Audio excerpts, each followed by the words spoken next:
From Creamer Media in Johannesburg, this is the Real Economy Report. Our top stories this week. We take a look at Africa's first green city precinct. We report on recent OECD warnings about South Africa's youth unemployment crisis. And we look at some of Africa's infrastructure needs. Africa's first green city precinct, MENLYN, MAINE in Pretoria, has broken ground and development is starting. Creamer Media talks to the developers. We've got approximately 275,000 square meters of bulk that we'll be developing over the next 7 to 10 years here. And we think that it's going to be a real talking point in Tshwane. We think it's going to be a landmark development here, and we're extremely proud of it. Well, next phase is obviously we start with bulk earthworks. We're hoping to have the bulk earthworks contractor from tomorrow already. We've got about a week to set up site establishment, and then we'll have graders and earthworks equipment on site. We've got about a 2.5-month hole digging exercise with lateral support going in at the same time.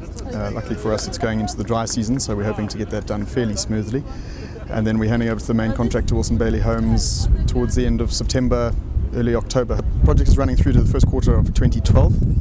Current program's running about the middle of March, when Nedbank will be taking occupation of the building and starting with their internal kit out and then moving into the building probably within 30 days after that date. We're creating the first green precinct, so a lot of the new green principles are going to be part of all the buildings that we develop here. From Nedbank's point of view, I think it was a condition of their development. Theirs is going to be an extremely energy efficient building with a number of green principles intrinsically designed into the building. And from our point of view, to have Nedbank with that huge green ethos behind them as the first occupier in the precinct is really exciting for us. If we don't start building green buildings now, I can tell you in 5 to 8 years' time, those buildings are going to be redundant. In other words, on a reletting or a resale of those, one's going to have to go back and retrofit various principles and various design elements into those buildings to make them green anyway, and that's going to be even more expensive.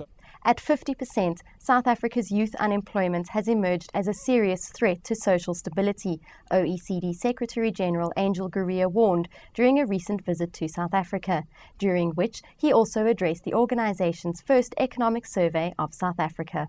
And in South Africa, 1 out of 2 youth are unemployed. These are massive numbers. We had a financial crisis, we had an economic paralysis, and then we had a legacy in the form of a very painful human side of the crisis, which is the unemployment. But in that human side of the crisis, which is unemployment, which is so painful and so tragic, the youth unemployment really is an unacceptable, rather abysmal reality we have to fight. Youth-specific measures should be a part of an employment strategy. A broadened wage subsidy program, possibly building on the existing learnerships program, could help. Other elements are worth considering, such as expanded job search assistance, the differentiation of sectorial minimum wages by age, and special extended probation periods for employees below a given age. Africa's rapid economic growth could be hampered by a lack of infrastructure. Keith Campbell has the story.